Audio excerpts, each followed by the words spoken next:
Tak for ordet, og tak. Thank you very much for having invited me to this fantastic conference.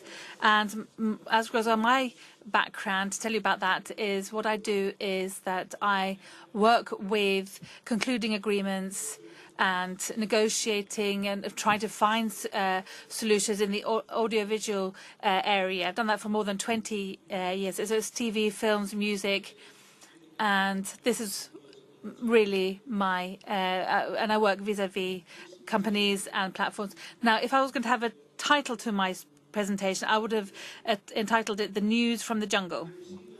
And what I would like to say something is my practical experience, and then also I'm going to say a little bit about the situation. Firstly, it's people like me who work with this, that there is a huge gap between legislation and also the needs in the world of the media, because the legislation that we have reflects the world, a world which is changing very quickly, and a world that we are leaving as well, as it were. And I mean, there's always going to be a huge gap between legislation and also you can see the developments within the media. And it's there because before, to regulate something, something must have found a solid shape and form. This isn't anything new, and it's got nothing to do with the new technology. It's always been like that. It took a long time. For example, photocopiers at schools, you had agreements there for that. It took a long time before you got the first agreements from the cable TV to the agreements, etc., for retransmission. So this is nothing new at all under the sun. However, it's something that we still should ensure that legislation doesn't lag behind too much. So let me start by saying that I'm concerned about the fact that when we look at the proposals from the European Commission, for example, that there are those who are concerned that when looking at the proposal with regard to the Satellite and Cable Directive, that those who are concerned about including OTT broadcasting, for example, in the regulations, or, for example, additional services, digital services like catch-up, because these are forms of use which are already standard in TV packages, and it's going to take 10 years before the Satellite and Cable Directive is revised again, and that is far too long, basically. Now, in the world that we know well, we know that there are public service TV stations and commercial TV stations. However, what I would like to look at now is what's new there, because we talk a lot about Netflix and HBO and other subscription video on-demand services. And I would say that these business models are fairly simple. They buy pre-produced content, and now they've also started to produce their own content, and they're in the process of producing their first Scandinavian productions, both Netflix and HBO, actually. And to my mind, these SVOD services, these are the future TV stations. Not that they're going to replace traditional broadcasters, no, because they have their own play services, and they have that already up and running. However, in reality, the traditional broadcasters will be more SVOD, like more the SVOD services and vice versa. That's why it's important to look at all the provisions for ECLs that apply for broadcasters and say that extend them and say that they also apply for SVOD services, both for their own use, but also when they are retransmitted. So when they are included in their sort of entertainment universes. And we can see already that they are starting to include SVOD services in their TV packages, and the provisions in the ECL should tag along there.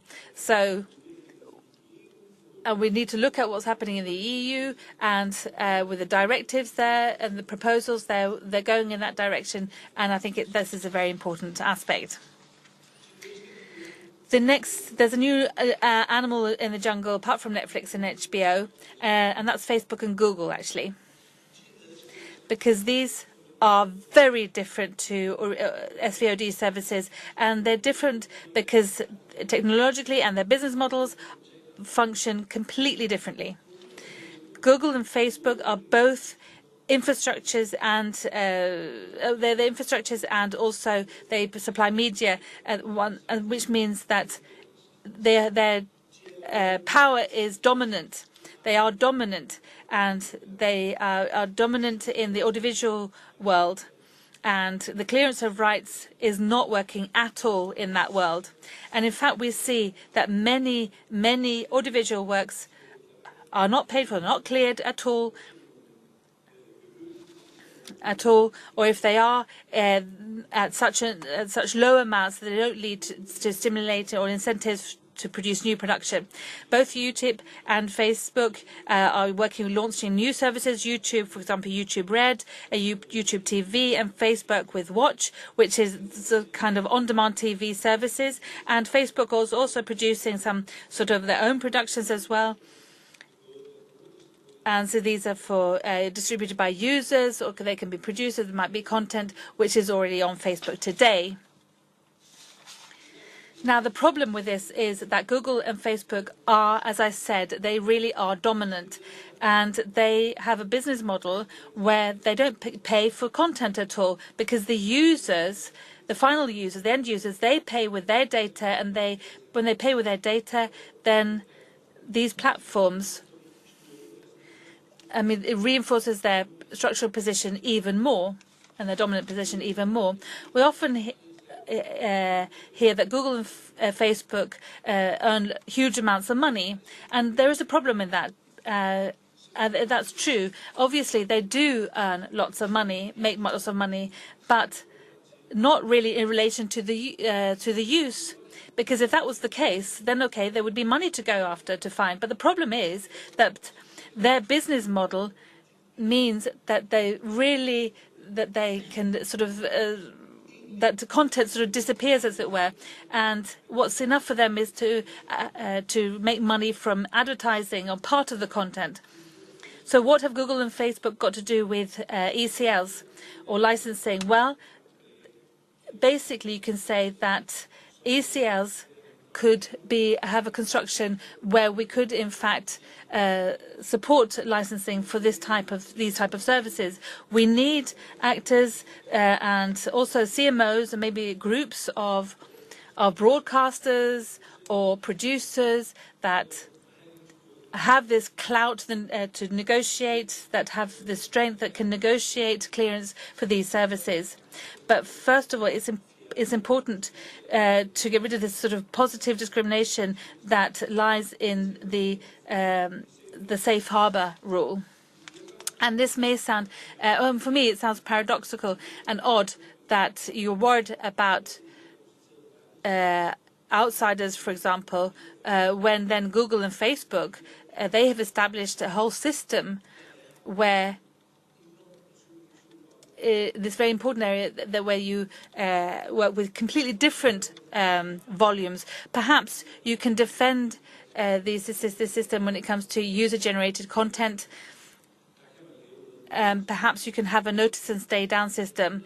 But when we're talking about TV, film, and music videos, then there's no point of having an opt-out model in relation to these services.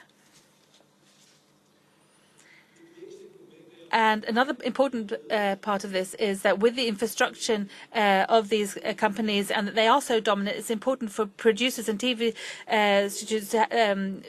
stations to have their content there, to be in touch with their audience. And even if they aren't, there's no possibility for fair clearing. And there was an editor-in-chief for Axel Springer in Germany. His name is Matthias Döpfner. He wrote an open letter.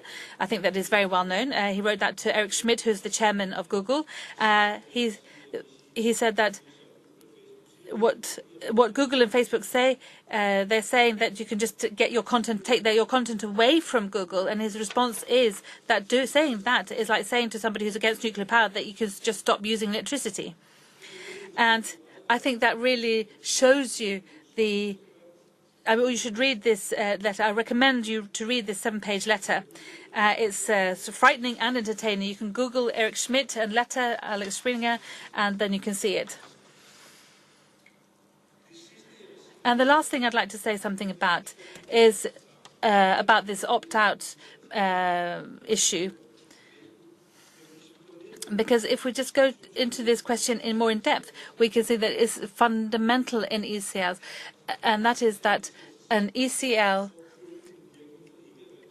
is only an effect on outsides when there's a critical mass of right holders are within a category and they've accepted the conditions and a license and an agreement. And this is so important that it's concluded on market conditions. And I think that's why this system differs from other systems. And if we look at the question about opt-out and opt-in, and it may sound as if that it's just a legal technicality. I mean, what's the difference really? Well, in real life, the difference is huge. There's a huge difference between opt-in and opt-out. And there are many services which never been created if they were created based on opt-in, because it is extremely time-consuming to identify and to negotiate agreements with individual right holders. And if you don't in advance have a knowledge of that you have this critical mass, then you, as a user, or what have you, as an institution, invest in a service or in an activity, and thus it would never have been created. Which is why we need to find something which is a balance between, on the one hand, taking the interest of the right holders and the users.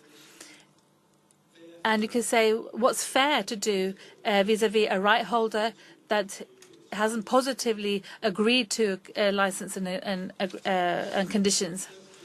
And if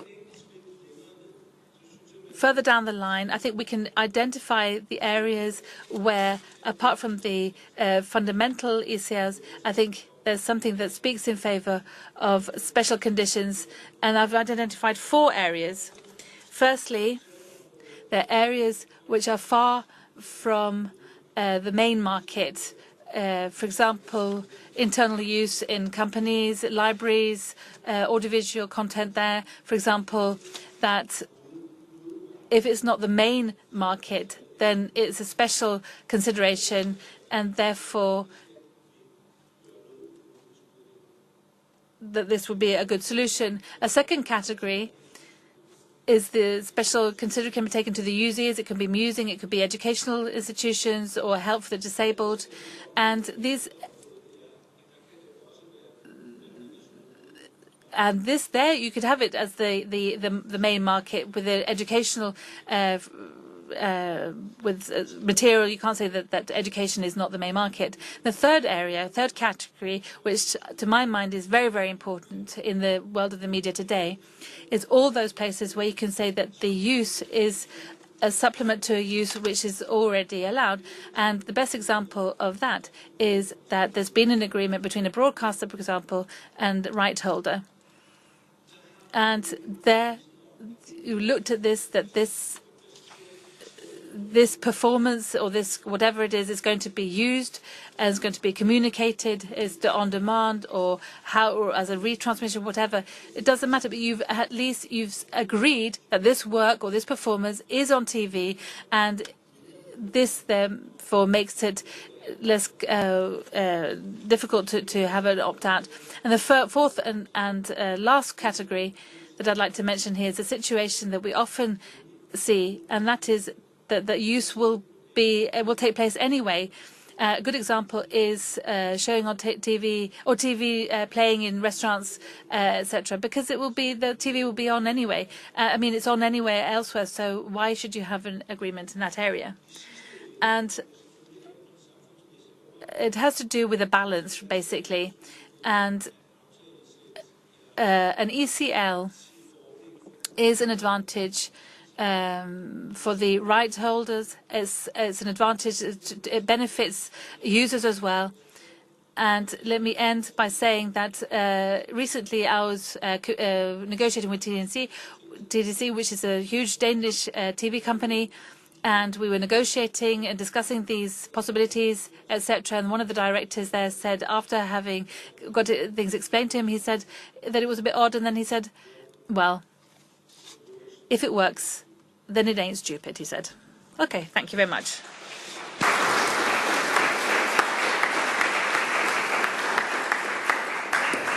Mange tak.